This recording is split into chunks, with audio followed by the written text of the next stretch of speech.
Assalamualaikum warahmatullahi wabarakatuh. Innal hamdalillah nahmaduhu wa nasta'inu wa nastaghfiruh wa na'udzu billahi min shururi anfusina wa min sayyiati a'malina. May yahdihillahu fala mudilla lahu wa may yudlil fala hadiya lahu. Asyhadu an la ilaha illallah wahdahu la syarika lahu wa asyhadu anna Muhammadan abduhu wa rasuluh. Ya ayyuhalladzina amanu taqullaha haqqa tuqatih wa la tamutunna illa wa antum muslimun. Ya ayuhan nasu taqu rabbakum alladzi khalaqakum min nafsin wahidah wa khalaqa minha zawjaha wa batha minhuma rijalan katsiran wa nisaa'a.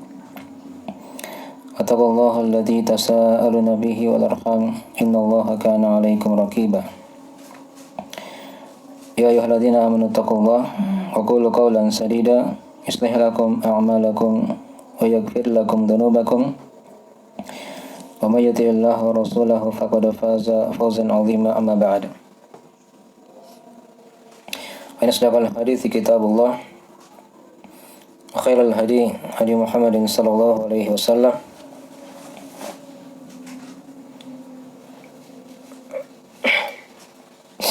wa syarrul umuri muhdatsatuha fa inna kulla muhdatsatin bid'ah wa kulla bid'atin dhalalah wa kulla dhalalatin finnar.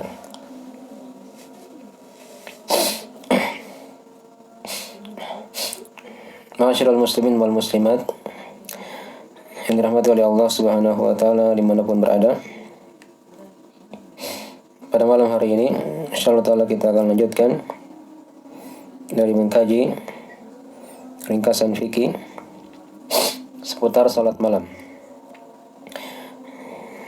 Masih kita uraikan dari buku Al-Mulakhas Al-Fiqhi yang ditulis oleh Syekh Shalih Fauzan hafizahullah taala.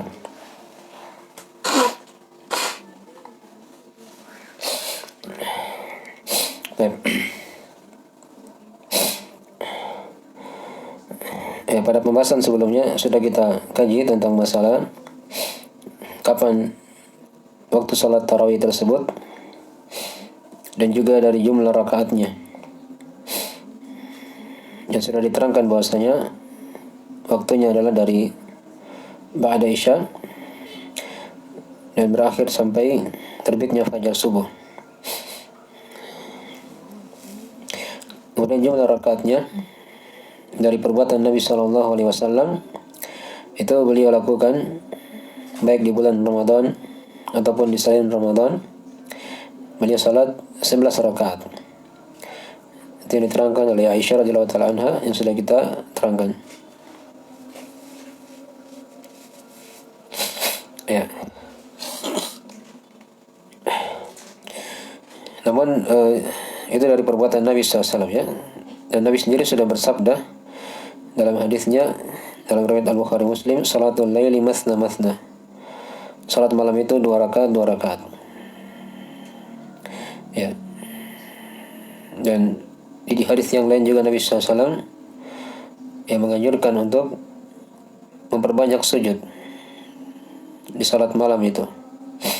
Nah, maka kata para ulama, ya, apa yang dicontohkan oleh Nabi SAW itu dari perbuatan beliau itu adalah sunnah, namun dia bukan pembatasan harus 11 atau 13 rakaat yang dinukil oleh para sahabat yang lain juga. Nah, oleh karena itu boleh dia salat melebihi dari itu kalau dia mampu. Nah, apakah dia salat 20 rakaat selain witir ya, atau dia salat 36 rakaat selain witir, atau dia salat 40 rakaat selain witir. Nah, itu dari pendapat-pendapat yang sudah diterangkan ya oleh para ulama. Ya, sebenarnya dari hal yang baik, dan kalau dipilih hal yang paling mudahnya adalah apa yang dicontohkan oleh Nabi SAW, beliau salat 11 rakaat. Nah, maksudnya digabung dengan witirnya.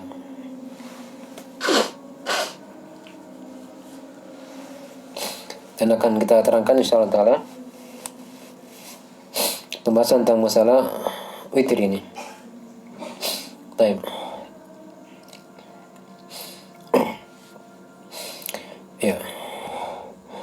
Ini dari kesimpulan apa yang sudah kita kaji pada pembahasan sebelumnya.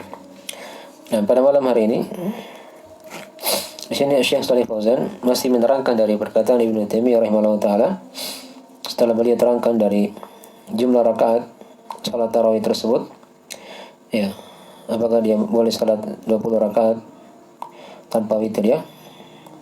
Atau 36 rakaat tanpa witir? Ya. Atau 11 rakaat. Nah, ya. Makanya dari hal yang hal yang baik menurut Ibnu Taimiyah rahimahullah taala. Karena memang di situ tidak menunjukkan pembatasan ya dari jumlah rakaat tersebut. Dan boleh juga dia salat kurang dari 11. Dia mampunya hanya 9 atau 7 atau 5. Yang jelas dia ganjilkan. Tapi semakin banyak dia sujud kepada Allah, maka dari hal yang paling utama bagi seorang hamba. Nah, ini dari hal yang hendaknya diperhatikan dalam fikih salat tarawih ini. Tapi kemudian pada malam hari ini kita akan terangkan dari sebagian kesalahan-kesalahan yang terjadi pada salat tarawih, dan juga dari adab-adab seorang muslim dan muslimah yang dia hendaknya lakukan sebelum salat tarawih ataupun di salat tarawih tersebut. Nah, di situ Syekh Shalih Fauzan membawakan perkataan Ibnu Taimiyah rahimahullah taala, ya, bahwasanya dari kebanyakan orang-orang yang salat tarawih, jadi para imam, ini dari ucapan Ibnu Taimiyah ya, saya baca dari mana saja, itu mereka tidak memahami apa yang dia baca, dan juga mereka tidak tumaknina dalam ruku sujudnya. Nah, kalau tumaknina itu dia merupakan rukun salat, hal yang hendaknya ada pada salat tersebut, baik di salat wajib ataupun di salat-salat sunnah. Dia tenang pada dari rukun salat tersebut walaupun sedikit. Itu yang dikatakan tumaknina. Dan beliau terangkan di situ, ya, ketika dia tumaknina, ya, atau tumaknina ini dalam salat itu artinya kayak tadi ya, sudah diterangkan. Dia tenang walaupun sedikit dan hatinya hadir. Dan dalam menghadap Allah Subhanahu wa taala dan dalam memahami dari ayat-ayat yang dia baca. Ketika dia membaca ayat-ayat Al-Qur'anul Karim. Dan ini kata beliau tidak akan terwujud ketika dia salat dalam keadaan cepat. Ya. Dalam keadaan apa? Cepat. Nah, kata beliau, salat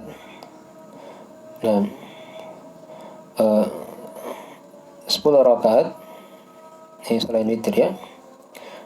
Nah, ketika dia panjang itu lebih utama daripada salat 20 rakaat. Tapi sangat cepat sekali. Nah, karena telah hilang karena inti dari salat tersebut dan ruhnya itu tatkala hati itu menghadap kepada Allah Subhanahu wa taala. Nah, itu yang paling pokok dijaga ya ketika salat. Apakah salat wajib ataupun salat sunnah. Dan derajat yang paling tinggi yang Nabi terangkan dalam hadisnya, an ta'budallaha ka'annaka tarah, fa in lam takun tarahu fa innahu yaraka. Engkau beribadah kepada Allah seakan-akan engkau melihat Allah. Ini harus hadir dalam hati. Kalau tidak bisa kita lihat Allah, kita tahu saja bahwasanya Allah itu pasti melihat kita. Nah, ketika dia salat dalam keadaan cepat, itu kadang hatinya tidak hadir. Nah, dan itu kadang terjadi ya pada sebagian kaum muslimin. Baca Al-Fatihah cepat sekali, kemudian baca lagi surah setelahnya atau surah apa yang dibaca cepat. Rukunya belum lurus, punggungnya sudah naik lagi, belum naik lurus lagi tegak sudah sujud. belum sujud bagus sudah naik lagi terus. Sampai ada yang salat tarawih itu diterangkan hanya berapa menit saja. Ya, sudah selesai 11 rakaat, 20 rakaat, hanya dalam waktu sekian menit. Mungkin tidak ada salat karena tidak ada tumanina padanya. Tidak syah salatnya karena tidak ada tumanina. Nah, akhirnya harusnya diperhatikan ya. Ini terjadi di sebagian masyarakat. Nah, dan Ibnu Taimiyah sudah terangkan itu. Terjadi juga di masa beliau ketika itu. Nah, ada orang-orang yang salatnya cepat, salat tarawihnya cepat. Dia tidak mentartil Al-Quran dengan baik. Nah, bahkan pada sebagian keadaannya dia jatuhkan huruf-huruf dari Al-Quran tersebut, sehingga kadang merubah dari maknanya, ya, merubah dari arti Al-Quran tersebut. Mungkin dari hal yang tercela. Nah, dalam seorang ketika dia salat kepada Allah Subhanahu wa taala. Ya. Berbeda dengan orang yang salat dan dia memahami apa yang dia baca. Nah, yang dengannya dia inginkan juga manfaat kepada orang-orang di belakangnya. Ya. Mungkin dari hal yang harusnya perhatikan. Dan Allah telah mencela orang-orang yang seperti tadi itu. Mereka membaca Al-Quran tanpa memahami maknanya. Ya, di antara ahli kitab diterangkan di situ dalam Al-Quran di surah Al-Baqarah, "Wa minhum ummiyuna la ya'lamuna al-kitaba illa amani." Ya, dan di antara mereka ada ummiyun. Ya, orang-orang ummi. Yang mereka tidak mengetahui Alkitab kecuali hanyalah amani. Amani itu artinya kata para ulama dia membaca tanpa memahami. Ya. Maka ini yang harusnya diperhatikan ya. Sekaligus di sini teguran, ada kesalahan, peringatan, dan sekaligus juga padanya ada adab. Seorang ketika dia salat tarawih, nah, dia perhatikan apa yang dia baca. Walaupun itu bukan terjadi di salat tarawih saja ya. Pada salat-salat wajib juga seperti itu. Surah-surah pendek yang dibaca, misalnya kalau dia hanya hafal surah-surah pendek ya dari juz 30, hendaknya dia pahami apa yang dia baca itu. Ya.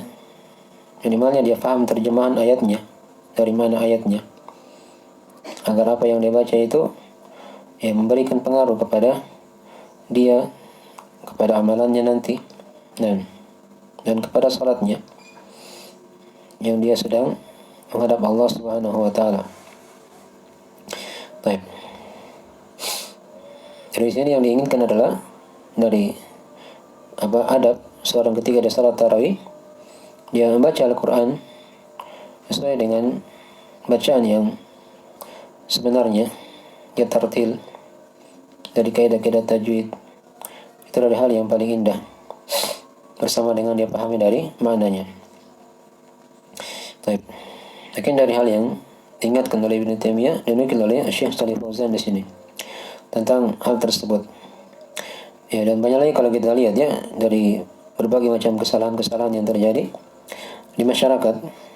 Nah, ketika mereka salat tarawih, ya mungkin pada tahun ini tidak ada salat tarawih di masjid, tapi kadang kalau di sebagian tahun yang terjadi kita lihat ya dari kesalahan yang terjadi ketika mereka salat tarawih di masjid.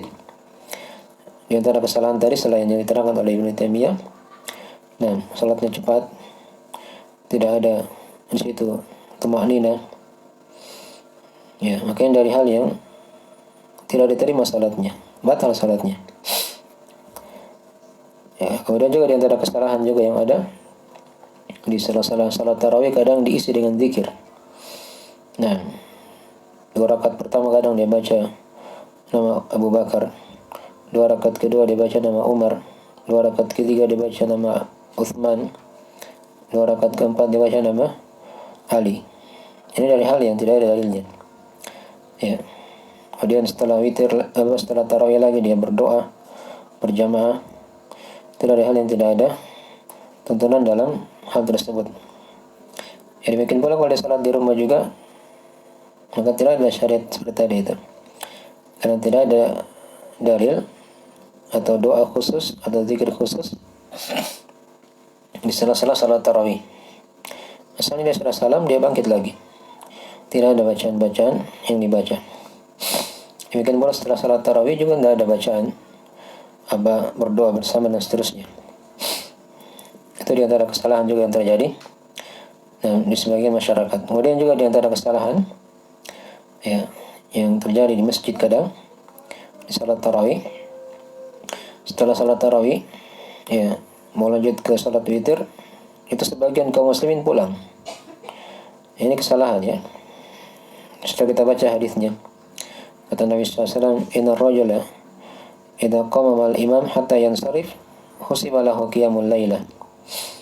Sesungguhnya seorang lelaki, jika dia berdiri bersama imamnya sampai selesai, maka dituliskan untuknya salat malam, ya, 1 malam penuh. Ini dia pulang, tidak salat witir. Ditanya, kenapa anda salat witir, nanti salat witir di rumah. Itu sudah salah. Kalau dia ingin salat witir di rumah, salat tahajud di rumah, tidak apa-apa dia salat. Tapi dia ikut witir bersama imam di masjid. Sampai selesai, agar dia dapat keutamaan. Di tengah malam kalau dia bangun lagi kembali, dia salat 2 rakaat, semampu dia. Tapi tidak lagi ada witir. Ya. Karena kata Nabi SAW, la witrani fil lailah. Tidak boleh ada 2 witir dalam 1 malam. Maka itu yang dilakukan. Ya, kalau dia salat di rumah misalnya, salat tarawih juga seperti itu.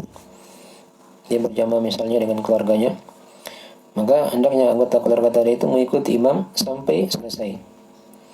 Jangan setelah salat tarawih belum witir sudah pergi. Mungkin dia masak atau apa. Maka itu dari hal yang menyelisih sunnah Nabi Sallallahu Alaihi Wasallam. Baik. Ini adalah kesalahan juga yang ada terjadi ketika salat tarawih. Baik. Kemudian diterangkan terjadi juga kesalahan-kesalahan yang ada setelah witir juga. Mereka kadang melakukan dari doa bersama berjamaah. Itu dari hal yang tidak ada tuntunan dalam hal tersebut. Dan mungkin kita akan terangkan insyaallah di salat witir, di pembahasan masalah salat witir. Ini sebagian kesalahannya yang diterangkan oleh Ibnu Taimiyah rahimahullah taala, dinukil oleh Syekh Shalih Fauzan. Kemudian juga di sini perlu kita ketahui ada adab-adab seorang agar dia dimudahkan untuk salat malam atau salat tarawih. Ada diperhatikan adab-adab sebelum salat, adab-adab setelah saat salat, dan adab-adab setelah salat. Ya, ini hal-hal yang perlu diperhatikan agar dia senantiasa berada pada kebaikan. Ketika beribadah kepada Allah di malam hari. Ya, di antara adab dalam masalah ini, dan di sini para ulama menyinggung terjadi ketika salat tarawih itu di akhir malam ya. Dan itu yang paling utama yang sudah diterangkan. Waktu salat tarawih yang paling utama itu di akhir malam menjelang sahur. Dengan hadis-hadis yang sudah kita baca dalam hal itu. Ya. Jadi kalau misalnya dia ingin persiapan salat tarawih di akhir malam, ya hendaknya dia tidur sebelumnya di awal malam. Diperhatikan adab-adab tidur di situ ya. Dan ini dibahas oleh para ulama di pembahasan masalah adab-adab tidur. Dibaca doa sebelum tidur. Ya, dibaca 3 qul misalnya kan. Dibaca ayat kursi.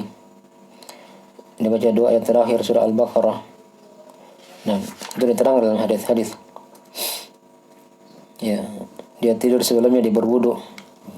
Jangan asal tidur saja. Tapi dia berwudu sebelumnya. Agar dia dijaga oleh Allah dari gangguan syaitan. Ya, kemudian ketika dia bangun dari tidurnya, Ya, dia mengusap wajahnya atau menghilangkan dari rasa kantuk itu. Kemudian dia berwudu. Ya, dan dia salat 2 rakaat ringan ya kalau dia ingin hal yang lebih utama. Jadi tadi dia baca doa bangun tidur. Ya, alhamdulillahilladzi ahyana ba'da amatana wa ilaihin nusyur. Ya, kalau tadi kan doa tidur dia baca bismika Allahumma amutu wa ahya. Dan alhamdulillahilladzi ahyana ya apa tadi bismika Allahumma amutu wa ahya demi apa dengan namamu ya Allah aku mati dan hidup. Dan di bangun tidur dia baca doa alhamdulillahilladzi ahyana ba'da ma amatana wa ilaihin nusyur. Ya, segala puji bagi Allah yang telah menghidupkan kita setelah mematikan kita dari tidur tadi itu. Kemudian dia pergi berwudu dan dia salat 2 rakaat. Maka itu akan terlepas 3 dari sampul syaitan yang diikat oleh syaitan di kepala seorang hamba. Baik. Nah, makanya dari hal yang harusnya diperhatikan dari adab. Kemudian sebelum dia sholat tentunya dia bersiwak. Ini dari sunnah-sunnah yang sudah dibahas juga ketika berwudu di kitab Taharah. Ya, kemudian dia dari adab juga dia kalau dia mampu ya dia perpanjang dari bacaan salat tarawihnya. Apa yang dia mampu dari hafalan yang dia sudah hafal dia baca. Walaupun misalnya sama bacaan yang dibaca malam ini misalnya dengan besok malamnya, ya, tapi kalau dia panjangkan maka itu yang lebih utama. Karena itu dari hal yang dicontohkan oleh Nabi SAW di salat tarawih dan di salat malam beliau secara umum.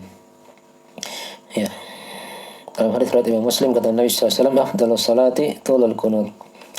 Seutama-utama salat adalah panjangnya berdiri. Nah, diperpanjang berdirinya itu dari hal yang lebih utama ya saat salat malam tentunya ya. Adapun salat wajib dia peringkas. Nah, karena apalagi kalau jadi imam ya diperhatikan orang di belakang agar tidak memberatkan dari jamaah atau makmumnya.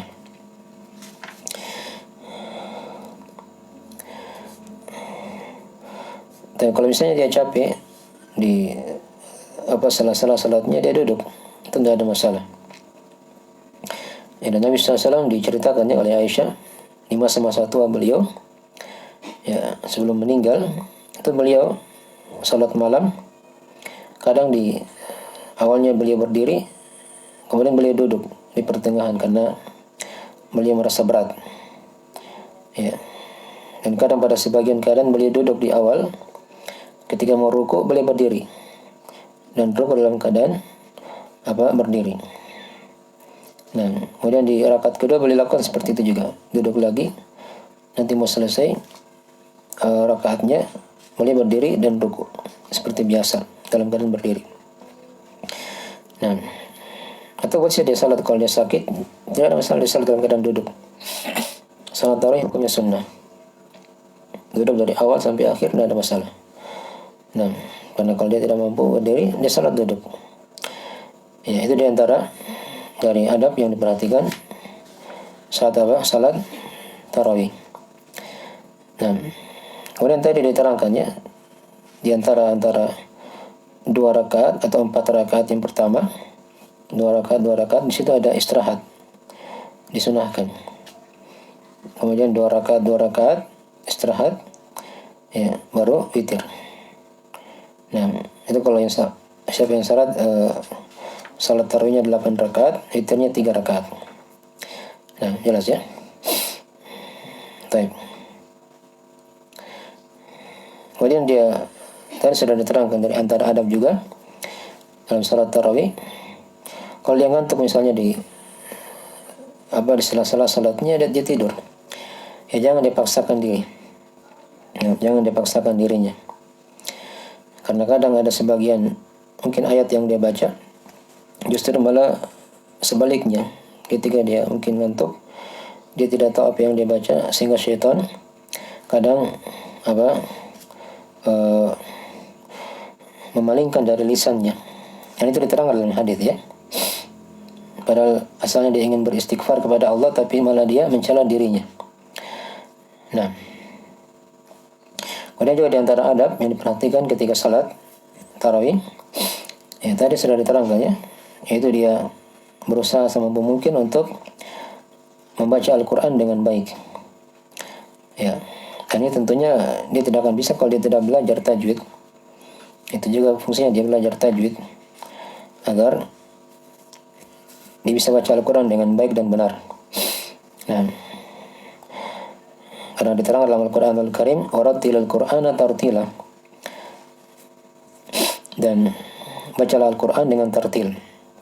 Ya, dengan kaidah-kaidah ya bacaan yang telah dicontohkan oleh Nabi Muhammad SAW dalam masalah ini.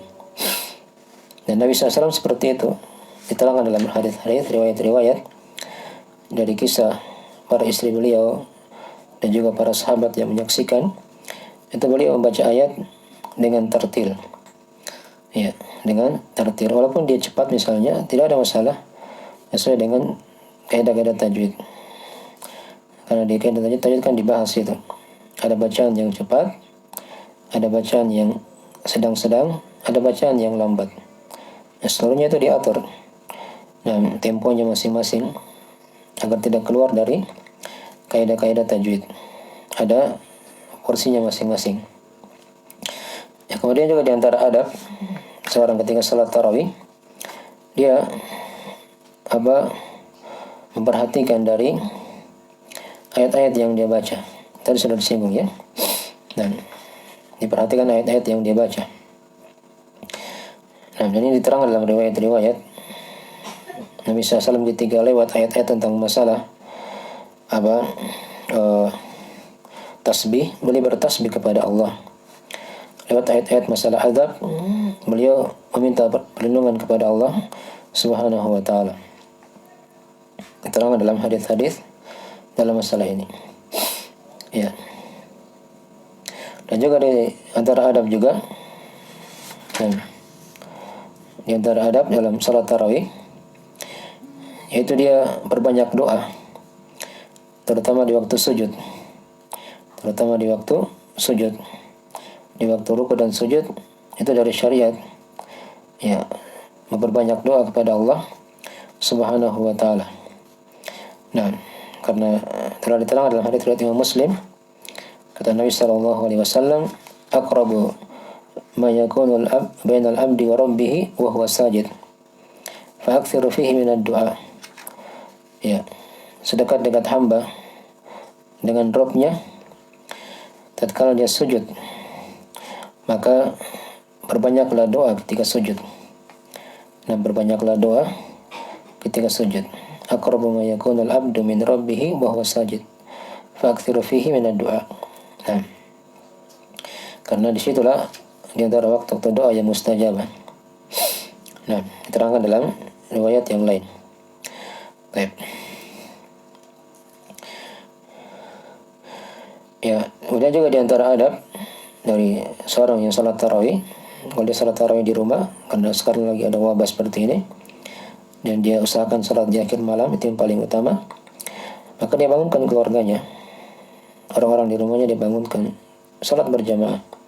Karena memang dari sisi syariat sudah diterangkan ya, maksudnya salat tarawih itu adalah salat malam yang dikerjakan secara berjamaah di bulan Ramadan. Nah, di bulan Ramadan. Baik.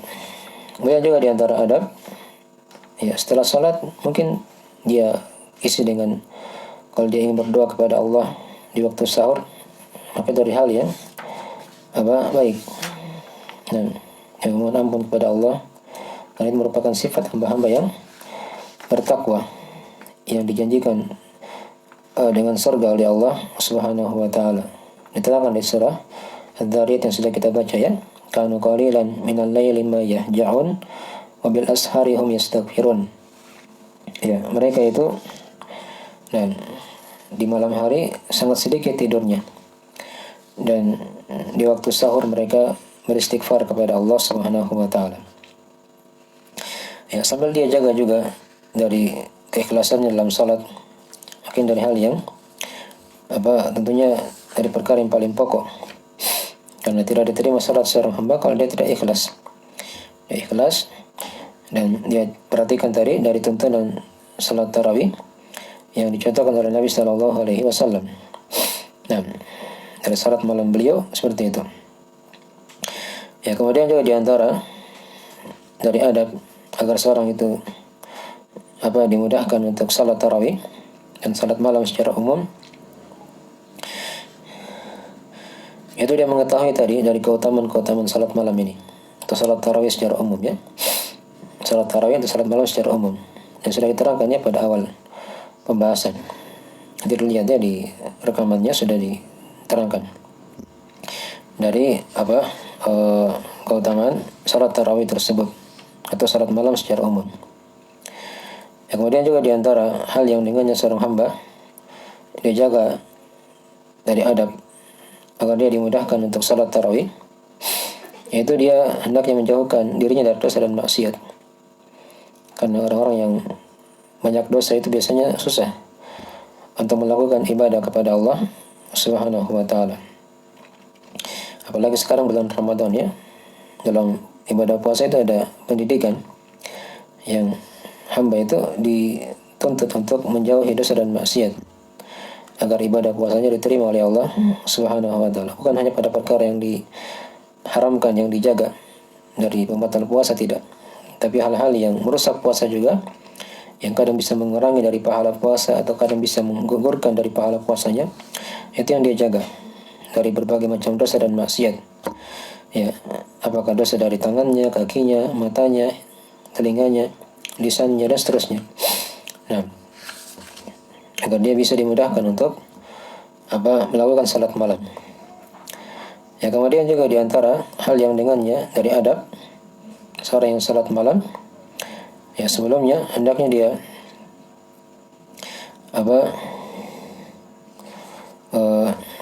memperhatikan dari semangat para as-salaf dalam beribadah kepada Allah di malam hari.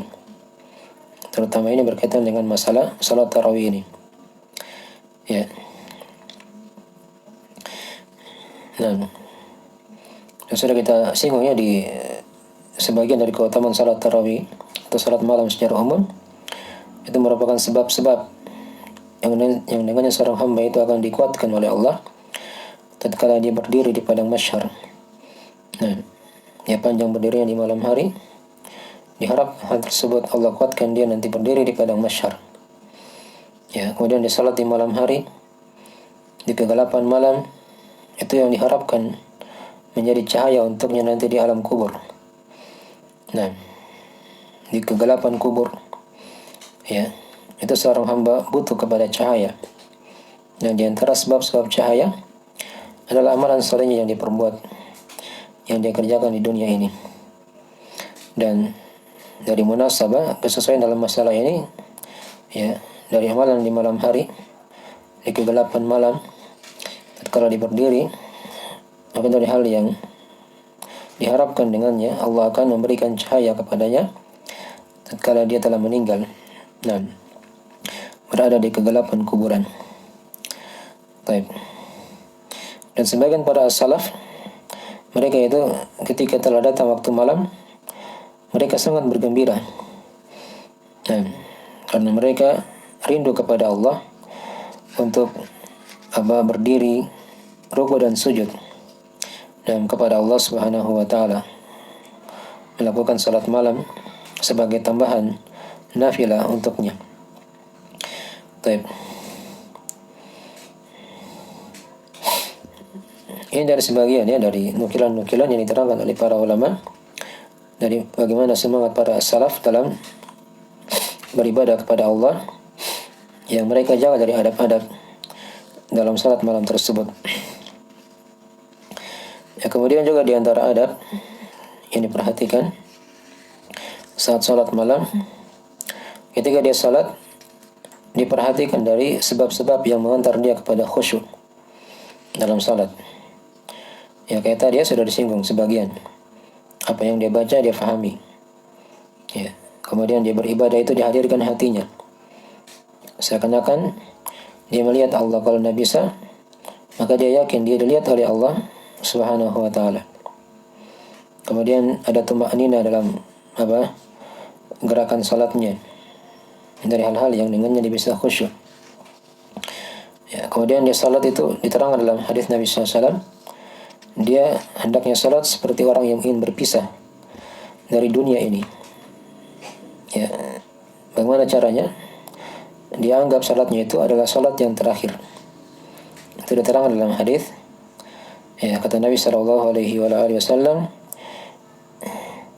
"Nam idza qumta fi salati fasalli salatan muwaddi." Jika engkau berdiri ingin salat, maka salatlah kamu seperti salatnya orang yang ingin berpisah dari dunia ini. Nah, itu yang harusnya kita hadirkan dalam hati. Salat apapun, apakah salat isya, salat tarawih, atau salat subuh, zuhur, asar, maghrib, nah itu hendaknya dihadirkan semuanya saat salat agar lahir sifat khusyuk dalam hati. Ya, hindari sebagian kiat-kiat ya, agar seorang itu bisa mendapat khusyuk dalam salatnya. Nah, selain dari adab-adab yang sudah diterangkan tadi itu, kemudian juga dari adab juga ketika salat tarawih, salat malam secara umum, hendaknya dia senantiasa terus bersyukur kepada Allah Subhanahu wa taala yang telah memudahkan dia untuk bangun di malam hari. Nah, karena maklum ya, sebagian manusia itu tidak bisa bangun, berat sekali. Nanti bangun mau sahur saja misalnya, tapi mau salat malam itu kadang berat. Itu pada kebanyakan manusia. Maka dia hendaknya banyak bersyukur, memuji Allah yang telah memudahkan dia untuk menghidupkan malamnya. Nah, karena diterangkan dalam hadis Nabi sallallahu alaihi wasallam, dalam hadis riwayat Al-Hakim dan selainnya, disebutkan oleh Syekh Al-Albani rahimahullah taala, "Nam iktanim khamsan qabla khamsin." Ya. Kata Nabi, manfaatkanlah 5 perkara sebelum datangnya 5 perkara yang lain. Kata Nabi, syababaka qabla haramika. Nah, wasihataka qabla saqamika. Wa ghinaka qabla faqrika. Nah, wa faragaka qabla syughlika. Wa hayataka qabla mautika. Kata Nabi SAW, masa mudamu ya gunakan baik-baik sebelum datang masa tuamu. Ya, kalau dia masih muda, itu masa-masa keemasan ya untuk mempelajari agama Allah, beramal dengannya, giat dalam beribadah. Ya, karena ketika dia sudah tua, itu kadang ada hal-hal yang kurang yang mungkin dia rasakan, yang berbeda ketika dia masih di masa mudanya. Itu yang pertama. Kemudian yang kedua, kesehatanmu sebelum sakitmu. Nah, dia diberi kesehatan oleh Allah, dia gunakan dengan baik. Adapun kalau dia sakit, dia juga bersyukur kepada Allah. Nah, dengan hal tersebut mungkin gugur dosa-dosanya, diangkat derajatnya. Nah, dan dimaklum ya, berbeda antara orang yang sakit dengan orang yang sehat. Kemudian yang ketiga, nah, masa kayamu, ya kekayaanmu sebelum datang masa miskinmu. Kalau dia punya kekayaan, punya kecukupan, digunakan untuk bersedekah. Ya. Sebelum datang masa ketika dia tidak punya apa-apa misalnya.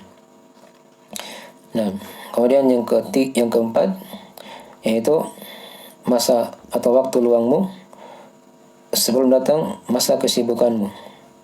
Dia punya waktu luang, ya, maka digunakan dengan baik sebelum datang kesibukan. Dan yang kelima adalah masa kehidupanmu sebelum datang kematianmu. Nah, ya, orang-orang yang di alam kubur itu, ya, orang di alam kubur itu berangan-angan untuk kembali ke dunia. Nah, bahkan di sakaratul maut ada yang Allah kabarkan di dalam Al-Qur'anul Karim, tatkala dia sudah ingin berpisah dari dunia ini, dia ingin minta kepada Allah saat saja, nah, agar dia bisa bersedekah, beramal amalan yang soleh. Maka jangan disia-siakan waktu yang diberikan oleh Allah di kehidupan dunia ini. Ya. Kemudian di antara hal juga yang dijaga dari adab dalam salat malam, ya tadi sudah diterangkan ya, kalau dia ngantuk dia tidur di awal malam, ya maka dia tidur saja, dan itu hal yang lebih utama ketika dia bangun di akhir malam. Dan dia jauhi dari sebab-sebab yang dengannya melalaikan dia dari salat malamnya, dari banyak begadang misalnya tidak ada manfaatnya, ya banyak cerita, atau dia berlebihan dalam makan dan minum saat buka puasa. Itu kadang hal-hal yang melalaikan, sehingga kadang dia susah untuk bangun di salat malam. Dia seperti ke malam terakhir nanti. Makin dari hal yang harusnya dijaga oleh seorang muslim dan muslimah di antara adab-adab, ya, dan kita senantiasa memohon kepada Allah Subhanahu wa taala agar dimudahkan dalam berbagai macam ketaatan di bulan yang penuh berkah ini, ya, baik di siang hari ataupun di malam hari, mengisinya dengan berbagai macam ibadah yang disyariatkan oleh Allah dan Rasulnya. Baik, mungkin dari akhir pembahasan kita seputar salat tarawih, dan insyaallah taala berikutnya kita akan terangkan seputar pembahasan masalah salat witir. Ya, karena ini dua salat ya diterangkan yang dibutuhkan di waktu malam. Ada salat tarawih yang tadi sudah diterangkan, dia wajib 2 rakaat. Ya. Kemudian ada yang dikatakan salat witir. Witir itu adalah salat ganjil yang merupakan penutup dari salat tarawih tersebut. Dan itu juga ada pembahasan khusus, ada beberapa hukum yang perlu diterangkan seputar salat witir. Tapi pada umumnya sebagiannya sudah diterangkan tadi di pembahasan masalah salat tarawih ini. Ya, tapi sekarang itu dulu, semoga ada manfaatnya dari yang bisa kita kaji pada malam hari ini. Dan kalau ada yang kurang, banyak kekurangan, maka itu datangnya dari kami, dan kesempurnaan hanya dari Allah Subhanahu wa taala. Dan subhanakallahumma bihamdik, asyhadu an la ilaha illa anta, astaghfiruka wa atubu ilaik. Wassalamualaikum warahmatullahi wabarakatuh.